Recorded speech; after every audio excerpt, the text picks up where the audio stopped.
नमस्कार मित्रों, ये संसार भाग्य से नहीं बुद्धि और विद्या से चलता है। आइए जानते हैं आचार्य चाणक्य के वे गूढ़ सत्य जो जीवन को नई दृष्टि देते हैं। आचार्य चाणक्य जी कहते हैं कि व्यक्ति विद्या या अपने किसी हुनर से ही धन कमाता है। इसीलिए प्रत्येक व्यक्ति को चाहिए कि वह खूब विद्या प्राप्त करे या कोई ऐसा हुनर सीखे जिससे वह धन कमा सके। यदि विद्वान व्यक्ति के पास धन नहीं है तो वह दीनहीन नहीं है, निर्धन नहीं है। यदि उस व्यक्ति के पास विद्या है तो वह निश्चय ही महाधनी है। परंतु जो व्यक्ति विद्यारूपी रत्न से हीन है, सभी गुणों से रहित होने के कारण वह व्यक्ति ही निर्धन और तुच्छ होते हैं। निर्धनता और दरिद्रता धन न होने से नहीं, विद्याहीन होने से है। अतः व्यक्ति को अपने जीवन में धन की अपेक्षा विद्या प्राप्ति के लिए प्रयत्नशील होना चाहिए, अथवा कोई हुनर सीखे जिससे उसे धन की प्राप्ति हो। आचार्य चाणक्य जी कहते हैं कि व्यक्ति आंखों से अच्छी तरह देखकर ही पृथ्वी पर पांव रखे, वस्त्र से छानकर ही जल को पिए, शास्त्रों के अनुकूल सत्य, शुद्ध और मधुर वाणी बोलनी चाहिए तथा पवित्र मन से ही दूसरों के साथ श्रेष्ठ और शुभ व्यवहार करें। व्यक्ति को सही ढंग से देखभाल कर चलने से मार्ग में ठोकर लगने, गिरने, पत्थर, ईंट, मलमूत्र, कीचड़, कूड़ा करकट में चलने की आशंका नहीं रहती। जल में छोटे छोटे जीव जंतु तथा उनके अंडे तथा तिनके आदि होते हैं। आज के डॉक्टर भी फिल्टर वाटर पीने के लिए कहते हैं। अतः स्वास्थ्य की दृष्टि से जल को स्वच्छ वस्त्र से छानकर ही पीना चाहिए। चाणक्य जी कहते हैं कि सुख और विद्या दोनों एक साथ कभी भी प्राप्त नहीं किए जा सकते। यदि कोई विद्या प्राप्ति की इच्छा अर्थात अभिलाषा रखता है तो सुख का त्याग करना ही पड़ेगा। यदि व्यक्ति सुख प्राप्ति की अभिलाषा रखता है तो उसे विद्या प्राप्ति की आशा छोड़ देनी चाहिए। यदि विद्या की इच्छा हो तो सुख की आशा छोड़ देनी चाहिए। विद्यार्थी को सुख की इच्छा छोड़ देनी चाहिए, क्योंकि उसको सुख कहाँ और सुखार्थी के पास विद्या कहाँ। आचार्य चाणक्य जी कहते हैं कि कवि लोग क्या नहीं देखते हैं, स्त्रियां क्या नहीं कर सकती है, शराबी मद्यपेयी क्या नहीं बकते, कौए क्या नहीं खाते, कवि लोग क्या नहीं देखते। अर्थात सब कुछ देखते हैं। कवि भला बुरा ऊंच नीच सभी कुछ देखते हैं। स्त्रियां क्या नहीं कर सकती, स्त्रियां सब कुछ कर सकती हैं। यदि स्त्रियों पर नियंत्रण न रखा जाए तो वे भला बुरा कुछ भी कर सकती हैं। शराबी क्या नहीं बकते, शराबी लोग नशे में धुत होने पर अनाप शनाप क्या नहीं बक सकते। वो बड़ा छोटा कोई नहीं देखते, बस बोलने से मतलब रखते हैं। कौवे क्या नहीं खाते, कौवे सब कुछ खा सकते हैं। कौवा अभक्ष्य पदार्थों का सेवन करता है। कौवा कमल तंतुओं का भक्षण न करके गंदे द्रव्यों का भक्षण करता है। उसे वो घृणित दुर्गंधयुक्त वस्तु भी स्वादु लगती हैं। चाणक्य जी कहते हैं कि यह बात सत्य है कि भाग्य रंग को राजा, राजा को रंग बना देता है। वो धनवान को निर्धन और निर्धन को धनवान बना देता है। भाग्य की शक्ति और महिमा पर किसी का वश नहीं चलता। कल क्या होगा कोई नहीं जानता। परमेश्वर कब रंग को राजा और राजा को रंग बना दे और धनी को निर्धन और निर्धन को धनी बना दे, यह कोई नहीं जानता। भाग्य की महिमा निराली है। मांगने वाला लोभी व्यक्तियों का शत्रु होता है। मूर्खी को ज्ञान की बातें बताने वाला शत्रु होता है। चोरों का शत्रु चंद्रमा होता है। व्यभिचारिणी, दुराचारिणी स्त्रियों का पति उनका शत्रु होता है। यदि लोभी व्यक्ति के पास याचक, भीख मांगने वाला पहुंच जाए तो वह क्रोध में उसे देखते हैं जैसे वह उनका शत्रु हो।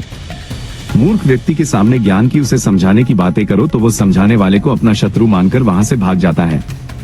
व्यभिचारिणी, दुराचारिणी स्त्री का पति आ जाए तो वो उसे अपना परम शत्रु मानती है।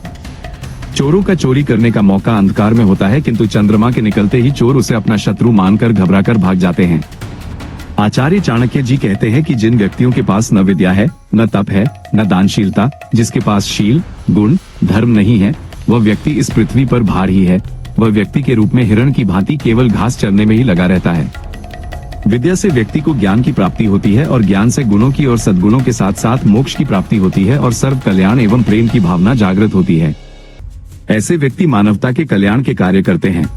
जो व्यक्ति विद्याहीन व ज्ञानहीन होता है, न दान देने की प्रवृत्ति है, न सदाचार के पालन की भावना है, न धर्म पालन में रुचि है, न कोई अन्य गुण है, ऐसे व्यक्ति इस संसार में मनुष्य के रूप में हिरण की भांति घास चरने में ही लगा रहता है और उसका जीवन पशु जैसा होता है। ऐसे व्यक्ति का जीवन व्यर्थ है। ऐसे लोग पृथ्वी पर भार ही होते हैं। चाणक्य जी कहते हैं कि यदि मनुष्य विद्याहीन है तो कोई बात नहीं, परंतु ऐसे व्यक्ति को विद्वानों की बात सुनकर मन ही मन उस पर विचार करना चाहिए। भीतरी योग्यता से हीन, मलिन हृदय वाले, बुद्धिहीन मनुष्यों को उपदेश देना फलप्रद नहीं होता। जैसे मलयागिरी से आने वाली हवा के चलने, संसर्ग से वेणु, बांस, चंदन नहीं होता। चाणक्य जी कहते हैं कि व्यक्ति बुद्धिहीन है, कोई वेदादि शास्त्र भी उस बुद्धिहीन व्यक्ति का कोई कल्याण नहीं कर सकते। जिस व्यक्ति के पास अपनी बुद्धि नहीं है, उस व्यक्ति को कोई विद्वान, कोई विद्यादि शास्त्र उसका कल्याण नहीं कर सकते, उसे बुद्धिमान नहीं बना सकते। जैसे दोनों आंखों से हीन अंधे व्यक्ति के लिए दर्पण, शीशा क्या करेगा। वह अपनी चमक से उसकी आंखों का अंधकार दूर नहीं कर सकता। आचार्य चाणक्य जी कहते हैं कि दुर्जन दुष्ट मनुष्य को सज्जन बनाने के लिए इस पृथ्वी पर कोई उपाय नहीं है। जैसे कौवा हंस नहीं बन सकता और न ही बिल्ली शेर बन सकती है, इसी प्रकार दुर्जन दुष्ट को भी सज्जन नहीं बनाया जा सकता। मल त्याग करने वाली इंद्रिय गुदा को कितना भी धोएं, वो श्रेष्ठ इंद्रिय नहीं बन सकती। इसी तरह किसी उपाय से भी दुर्जन दुष्ट पुरुष को सज्जन नहीं बनाया जा सकता। आचार्य चाणक्य जी कहते हैं कि बुद्धिमान कभी भी किसी भी व्यक्ति से किसी प्रकार का द्वेष बैर नहीं रखते। आप पुरुषों, ज्ञानी, साधु एवं सज्जन से द्वेष रखने वाले व्यक्ति की मृत्यु हो जाती है। दूसरों से अथवा शत्रु से द्वेष रखने पर लक्ष्मी धन का नाश होता है। राजा से द्वेष रखने पर सर्वनाश हो जाता है और ब्राह्मण विद्वान से द्वेष करने से व्यक्ति के कुल का नाश हो जाता है। आचार्य चाणक्य जी कहते हैं कि बाघ, हाथी आदि वन के पशुओं से भरे वन में रह लीजिए। कंदमूल, फल या पत्तों का भोजन कर घास का बिछौना बनाकर उस पर सो लीजिए। वृक्ष की छाल से अपना तन ढक लीजिए, परंतु निर्धन होकर अपने बंधु बांधवों व मित्रों के संग ना रहिए। यदि निर्धन व्यक्ति किसी वन में जंगली पशुओं के बीच रहकर कंदमूल, फल, पत्ते खाकर घास पर सोकर वृक्ष की छाल से तन ढककर रहेगा तो उसे केवल निर्धनता के अभाव का ही कष्ट सहन करना पड़ेगा। परंतु यदि वह मित्रों, सगे संबंधियों के बीच में रहेगा तो उनसे अपमान, उपहास, उपेक्षा भी झेलनी पड़ेगी। इसलिए निर्धनता में उनसे दूर चले जाना ही उचित है, क्योंकि आज के समाज में निर्धन होना पाप है। आचार्य चाणक्य जी कहते हैं कि संध्या के समय पूजा पाठ और प्रभु भक्ति करने से ही ब्राह्मण का मानसिक विकास होता है। जो ब्राह्मण इस कार्य को नहीं करता, उस ब्राह्मण का वेद ज्ञान और धर्म कर्म सब व्यर्थ है। ब्राह्मण रूपी वृक्ष की जड़ उसकी संध्या उपासना है। चारों वेद वृक्ष की शाखाएं हैं, धर्म कर्म उसके पत्ते हैं। इसलिए यत्नपूर्वक उस जड़ की रक्षा करनी चाहिए, क्योंकि यदि मूल जड़ ही कट जाए तो शाखा और पत्ते भी नहीं रहते। आचार्य चाणक्य जी कहते हैं कि किस व्यक्ति के लिए तीनों भुवन, तीनों लोक स्वेदश जैसे हैं सुनो। जिसकी माता लक्ष्मी और सर्वव्यापक आनंदप्रद परमेश्वर पिता हो, ईश्वर भक्त महापुरुष जिसके मित्र बंधु बांधव हो, उस व्यक्ति के लिए तीनों भुवन, तीन लोक अपने देश जैसे ही होते हैं। चाणक्य जी कहते हैं कि वृक्ष पर अनेक रूप और रंगों वाले पक्षी बैठते हैं और प्रातःकाल होते ही दशों दिशाओं में उड़ जाते हैं। इसके लिए दुख क्यों? इस श्लोक के माध्यम से चाणक्य उन माता पिता या अभिभावकों को शिक्षा दे रहे हैं कि जो व्यर्थ के मोहमाया के बंधन में बंधकर अपने पुत्रों को स्वयं के ही नियंत्रण, संरक्षण, प्रभाव में रखना चाहते हैं और उसे अपना दायित्व मान लेते हैं।